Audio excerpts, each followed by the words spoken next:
ప్రకటన నీ బాధ్యతరా, సువార్త ప్రకటనను ఆపకురా.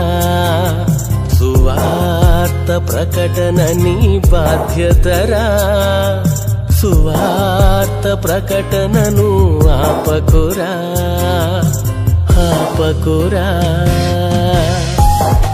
శ్రమలెన్ని ఉన్నా, కష్టకాలమైనా, శోధనలే ఉన్నా, నీకెన్ని బాధలున్నా, ప్రకటించుమా యేసు వార్తను, ప్రచురించుమా రక్షణ కృపను.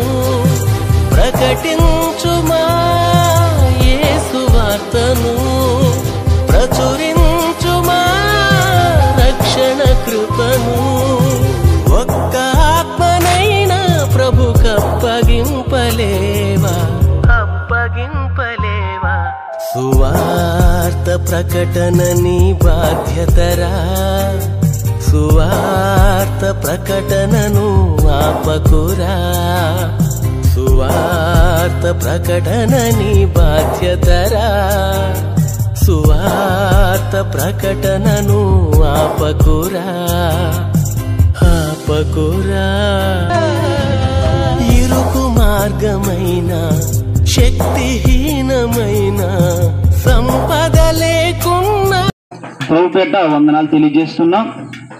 ఇక్కడ రావడానికి ప్రధాన కారణం ఏంటంటే, యేసు ప్రభు మాకు పరలోకం ఇస్తానన్నాడు, అంటే అనగా స్వర్గం. ఆ స్వర్గాన్ని ఇస్తానన్నాడు కాబట్టి మేము ప్రభువుని నమ్మాం. అదే స్వర్గం మీరు కూడా రావాలని మీ సహోదరులుగా మేము భావిస్తున్నాం, ఆశపడుతున్నాం. ఎవరు భూమి మీద ఉండి ఇష్టానుసారంగా బ్రతికి నరకానికి పోకుండా దేవుని గురించి తెలుసుకొని పవిత్రంగా బ్రతికి మరణించి ఆ స్వర్గం అనే పరలోకానికి వెళ్ళిపోవడమే మా ప్రధాన ఉద్దేశం, ప్రభు ఉద్దేశం. దయచేసి ఆయన మరణించి తిరిగి లేచాడు. యేసు ప్రభు ఏం చేశాడు? మరణించి తిరిగి లేచాడు. ఇప్పుడు యేసు ప్రభువుని నమ్మిన ప్రతి ఒక్కరిని క్రీస్తుతో కూడా, ప్రభుతో కూడా మిమ్మల్ని లేపెదనని ఆయన మనకు వాగ్దానం చేశాడు. ఆయన పుస్తకంలో, బైబిల్ గ్రంథంలో ఒక మాట చదివించాడు. నేను క్రీస్తుతో కూడా మిమ్మల్ని పడే రోజు రాబోతుంది. ఆ రోజు రాకముందే మనము క్రీస్తును నమ్మి విశ్వసించి బాప్తిస్మ పొంది ఆ నిత్యమైన స్వర్గం అనే పరలోకానికి మనమందరం పోవాలి.